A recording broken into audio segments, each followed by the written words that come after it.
Hello everyone. पिछले video में हमने इंटीरियर ऑफ अर्थ शुरू किया था। आज हम उसके लेवल 2 पे स्विच करेंगे।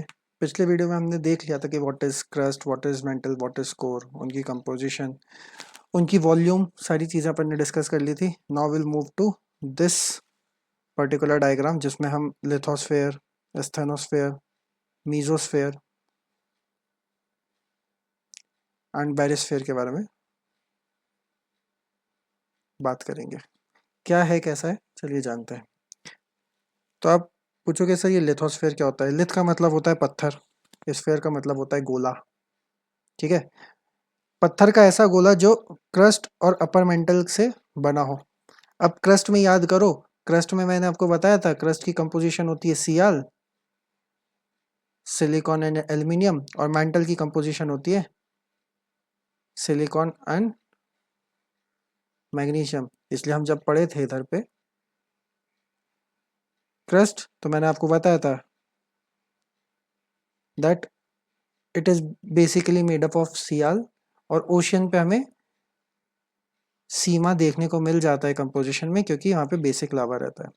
ऊपर से इसकी जो डेप्थ भी है ना, वो क्रस्ट से ज़्यादा होती है। जहाँ crust max to max 77 kilometre, 70-80 kilometres तक जा पाती है, वो भी सिर्फ कॉन्टिनेंट के पार्ट में। लिथोस्फेयर की जो डेप्थ है इट इज़ अराउंड 100 to 200, और कई बुक्स में 100 to 400 किलोमीटर्स भी लिखी है। सो हम एक 100 किलोमीटर्स की एक एवरेज डेप्थ लेके चल रहे हैं। इसकी कंपोजिशन क्या रहेगी? It would be silicon aluminium plus silicon and magnesium, because of the presence of upper mental. ठीक है, क्योंकि मेंटल में क्या, कौन सा लावा रहता है? इट इज बेसिक लावा, जिससे फ्लड बेसाल्ट प्रोविंस बनता है।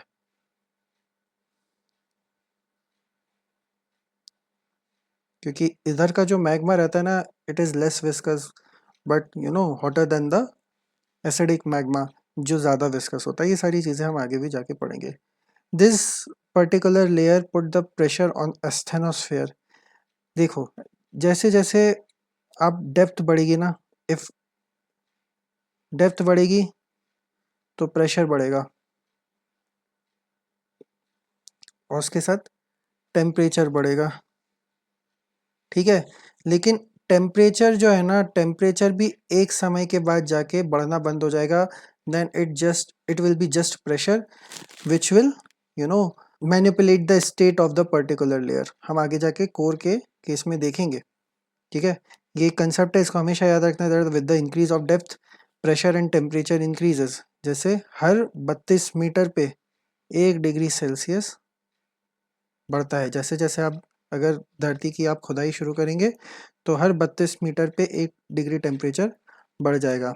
And with the temperature increases rock melts. Rock क्या होता है? It's a composition of multiple minerals. तो वो जैसे जैसे मेल्ट होगी, तो मिनरल्स उसमें से रिलीज होते हैं। Whether whether it will be a ferrous minerals और metallic minerals, will see in the lecture of when we'll study rocks. Now move to asthenosphere.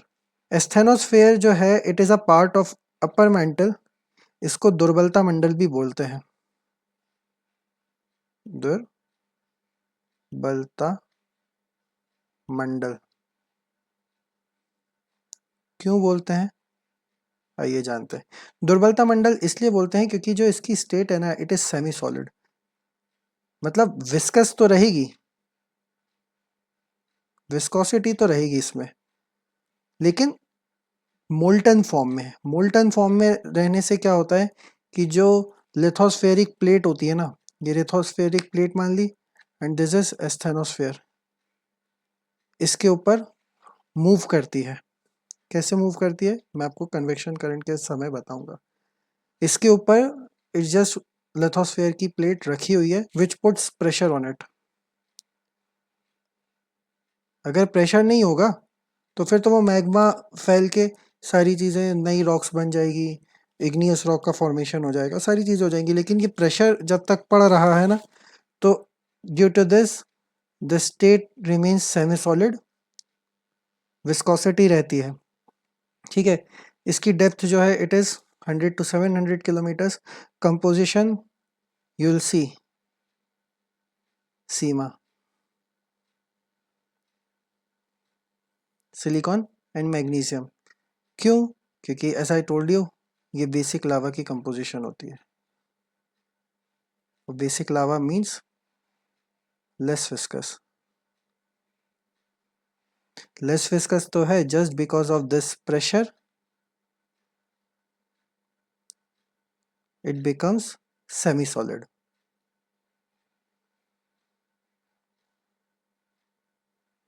ठीक है।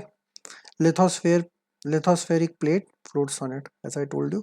ये और अच्छे से डिस्कस करेंगे जब हम प्लेट टेक्टोनिक्स पढ़ेंगे ना, continental drift theory and sea floor spreading, सारी चीज़ें ये सारी डिस्कस होंगी। Presence of the convectional current due to the abundant radioactive element generating heat and propelling convectional current। अब क्या होता है कि अर्थ के अंदर सिर्फ मेटालिक या फेरस मिनरल्स नहीं होता ना, बट रेडियो एक्टिव एलिमेंट्स भी होते हैं जिनकी खुद की हीट होती है। तो जैसे कभी अगर आपने देखा होगा एक पतीले में पानी रखा है तो यू विल सी नीचे से बुलबुले उठते हैं जब वो पानी उबलने लगता है। तो जस्ट लाइक दैट अंदर इतनी ज़्यादा गर्मी होती है कि कन्वेक्शनल करंट चलते हैं ऐसे ऊपर आता है, लेकिन लिथोस्फेयर वहाँ पे चट्टान जैसा बना हुआ है तो टकरा के देन वापस it goes in the depth, then it's a cyclic movement जो बना रहता है। इसी वजह से, इस मूवमेंट की वजह से जो लिथोस्फेरिक प्लेट है ये भी मूव करती है। जस्ट सी एग्जांपल के तौर पे हिमालयाज, अभी भी हिमालयाज की जो रेंज है उनकी हाइट हर साल बढ़ती है, क्योंकि जो इंडियन प्लेट का सबडक्शन है अंडर यूरेशियन प्लेट, उसकी वजह से जो फोल्ड माउंटेन्स बने हैं, Himalayas are the youngest mountain ranges, उसमें सबडक्शन की वजह से अभी भी सबडक्शन हो रहा है और हर साल आपको देखने को मिलेगा कि हिमालयाज की कुछ ना कुछ सेंटीमीटर में हाइट बढ़ गई है। तो ये सब किसकी वजह से हो रहा है? It is due to the convectional current. Move to the next point. Presence of the basic, less viscous, more heated magma creating faults, crack in the oceanic crust, forming the mid-oceanic ridges, shield volcanoes, and constant magma eruption causing earthquakes, formation of the fold mountain, etc. ये वाला point जो है आपको और अच्छे से clear होगा जब हम प्लेट टेक्टोनिक्स पढ़ेंगे। Okay, let's move to the mesosphere. Mantle की मैंने जब आपको लेवल 1 में एक रेंज बताई थी, it is of considering 35 to 2900 kilometres. तो सी मीजोस्फेयर क्या है? Mesosphere is nothing but the portion of lower mantle. ठीक है, इसका स्टेट जो है इट इज सॉलिड। क्यों सॉलिड है? क्योंकि देखो क्या रहता है कि हर एक लेयर की अपनी कंपोजिशन है। कभी एक ये ऐसा ग्लास लेना, इसमें पानी भरना और इसमें तेल डाल देना, इट इज़ ऑयल। ये ऑयल हो गया, ये वाटर हो गया। कुछ समय बाद आपको वाटर अलग मिलेगा, ऑयल अलग मिलेगा, और इसके बीच में आपको एक ऐसा डिसकंटिन्यूटी देखने को मिलेगी। ऐसे ही अर्थ की लेयर्स में भी डिसकंटिन्यूटीज होती हैं, अपर क्रस्ट, लोअर क्रस्ट, मेंटल के बीच में, ठीक है, आउटर कोर, इनर कोर के बीच में, कॉनराड एंड रेपिटी, ये सारी चीज़ें मैं आपको अगले लेक्चर में पढ़ाऊंगा। तो अभी अगर आप ये समझो कि ये लिथोस्फेयर है, लिथोस्फेयर के बाद यहाँ पे एक डिसकंटिन्यूटी पड़ी आपको, कॉनराड बोलते हैं जिसको, लिथोस्फेयर में ही पड़ती है कॉनराड।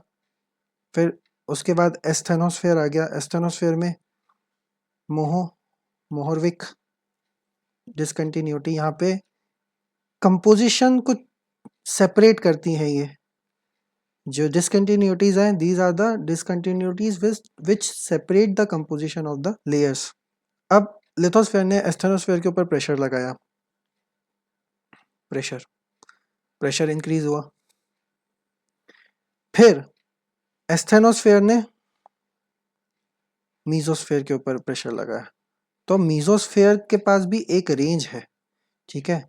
कन्वेक्शनल करंट यहाँ पे ज़रूर बन रहे हैं, लेकिन इस प्रेशर के चक्कर में जो मीजोस्फेयर है उसका स्टेट क्या हो जाता है? Solid state. बिल्कुल सॉलिड नहीं है बट कंपैरेटिवली सॉलिड है, कंपैरेटिवली, कंपैरेटिवली सॉलिड है। किसके कंपैरिजन में? एस्थेनोस्फेयर के कंपैरिजन में। ठीक है, मीजोस्फेयर में ज़्यादा कुछ ऐसा पढ़ने के लिए नहीं है। Let's move to barysphere. Barysphere actually जब अपन ने पढ़ा था लेवल 1 में, that is inner core and outer core, दोनों को मिला के इस टर्मिनोलॉजी में हम लोग बैरिस्फीयर बात करते हैं, ठीक है। आउटर कोर की रेंज क्या है, extending from 2900 to 5755 kilometres. State, ये चीज याद रखना कि outer core is purely liquid. सिर्फ ये एक ऐसी लेयर है जहां पे आपको लिक्विडिटी देखने को मिलती है। क्यों देखने को मिलती है? Because of the melted rocks and iron. अभी मैंने आपको एक एग्जांपल दिया था यहाँ पे, ये इसका पानी का, पानी की डेंसिटी ज़्यादा होती है किसके कंपैरिजन में? ऑयल में। इसलिए ऑयल आपको ऊपर देखने को मिल जाता है। ऐसे ही जो कोर है ना, आप इनर कोर देखो या आउटर कोर देखो, आपको देखने को मिलेगा कि दोनों में ही निकल एंड आयरन की कंपोजिशन है, ठीक है। बट इसमें निकल जो है ना, it is heavier, heavier than iron. तो ये क्या करता है, हीट से, इसका मतलब मेल्टिंग पॉइंट और बॉइलिंग पॉइंट भी ज़्यादा है निकल का व्हेन कंपेयर टू आयरन। तो जो इनर कोर में है ना, इनर कोर में निकल का फॉर्मेशन, निकल की प्रेजेंस आपको ज़्यादा देखने को मिलेगी।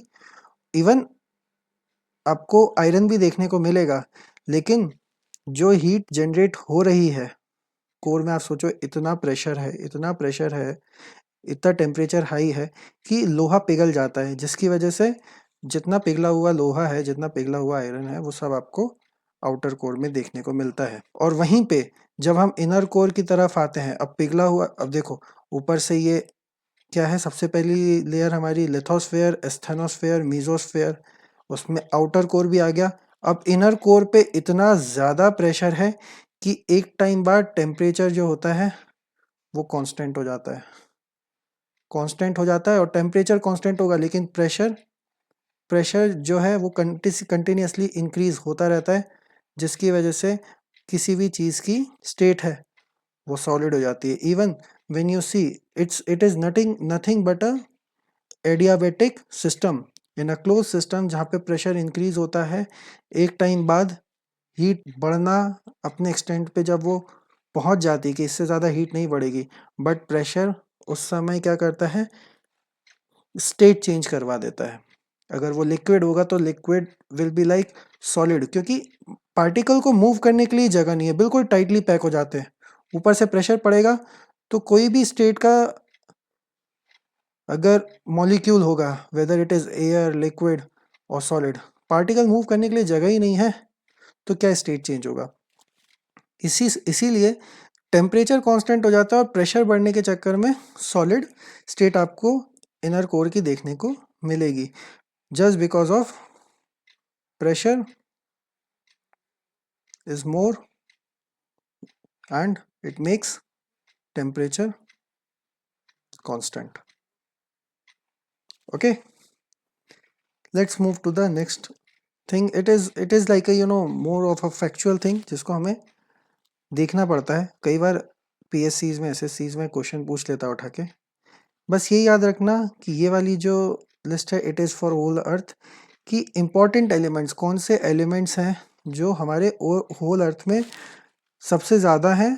इट्स अ लिस्ट, सबसे ज़्यादा आयरन है। When we see the core, it is made of nickel and ferrous material. तो सबसे ज़्यादा it is iron, then oxygen, silicon, क्योंकि हमें पता है कि पूरा जो लिथोस्फेयर है या जो पूरी क्रस्ट है उसमें सिलिकॉन का बहुत ज़्यादा अमाउंट है। देन मैग्नीशियम, क्योंकि एस्थेनोस्फेयर है। एंड देन निकल, क्योंकि जो इनर कोर है, आउटर कोर है, उसमें भी आपको निकल देखने के लिए मिलता है। So the first one is iron, second is oxygen, third one is silicon, fourth is magnesium, fifth one is nickel. जब हम बात करेंगे क्रस्ट की, तो क्रस्ट पे सबसे ज़्यादा क्या है? Oxygen, then silicon, then aluminium, then iron, then magnesium. ये लिस्ट को एज इट इज़ आप याद कर लीजिएगा।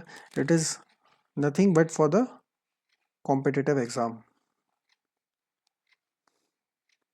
और आपको इसमें कंटिन्यूटी भी देखने को मिल जाएगी जब आप पीछे से पढ़ते हुए आएंगे कि अच्छा क्यों आयरन ज़्यादा होता है पूरे होल अर्थ में, और वहीं पे क्रस्ट में ऑक्सीजन क्यों ज़्यादा है, क्योंकि हमारा एटमॉस्फेयर बना हुआ है ना। एंड क्यों ऑक्सीजन यहाँ पे सेकंड नंबर पे है, यहाँ पे सिलिकॉन सेकंड नंबर पे है, क्योंकि हमें पता है कि पूरा क्रस्ट में हमें सिलिकॉन एल्यूमिनियम देखने को मिलता है, see, then iron magnesium. So आज के लेक्चर में इतना ही था। See you in the next video.